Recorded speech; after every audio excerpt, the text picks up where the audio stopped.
নমস্কার দর্শক, আমার ইউটিউব চ্যানেলে আপনাদের সকলকে স্বাগত জানাই। ভারত, আমেরিকা এবং সাউথ কোরিয়ার আসন্ন নির্বাচন নিয়ে মাইক্রোসফট জারি করল সতর্কবার্তা। চীন আর্টিফিশিয়াল ইন্টেলিজেন্স কন্টেন্ট ব্যবহার করে নির্বাচন বিপর্যস্ত করার চেষ্টা করতে পারে। দেখুন, 19শে এপ্রিল ভারতে শুরু হচ্ছে লোকসভা নির্বাচন 2024।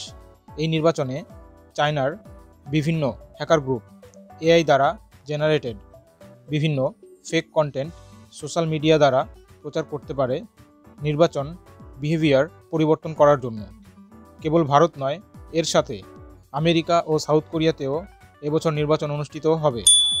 দেখুন, ভারত ও আমেরিকাতে সাধারণত বিভিন্ন ধর্মের বিভিন্ন কালচারের মানুষ বাস করে, যার ফলে অতি সহজেই চায়না এআই দ্বারা নির্মিত ফেক কন্টেন্ট সোশ্যাল মিডিয়ায় ছড়িয়ে ভোটিং বিহেভিয়ার পরিবর্তন করতে পারে। সাধারণত ডিপ ফেক কন্টেন্ট ব্যবহার করে সাধারণ মানুষের মধ্যে ভুল তথ্য প্রচার করা হয়।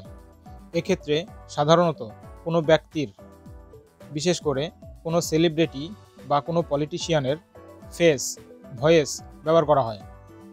এই AI generated deep fake content এতটাই বাস্তব মনে হয় যা অতি সহজে ধরাই যায় না তা ফেক কিনা। দেখুন, বিশ্বজুড়ে প্রায় 64টি দেশে জাতীয় নির্বাচন অনুষ্ঠিত হতে চলেছে আগামী দিনে, যা পৃথিবীর প্রায় 49% জনসংখ্যাকে কভার করে। এই বিশাল জনসংখ্যার ভোটের মতামতকে প্রভাবিত করে নিজের পক্ষে আনার চেষ্টা করতে পারে চীন এআই কন্টেন্ট ব্যবহার করে। অতি সম্প্রতি ভারতের প্রধানমন্ত্রী শ্রী নরেন্দ্র মোদী ও মাইক্রোসফট কো-ফাউন্ডার বিল গেটস এই এআই ব্যবহার নিয়ে আলোচনা করেছে।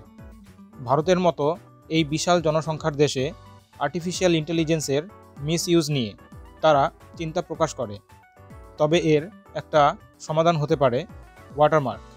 এআই জেনারেটেড কন্টেন্টে যদি ওয়াটারমার্ক থাকে, তাহলে অতি সহজেই বোঝা যাবে ওই কন্টেন্টটি এআই দ্বারা নির্মিত।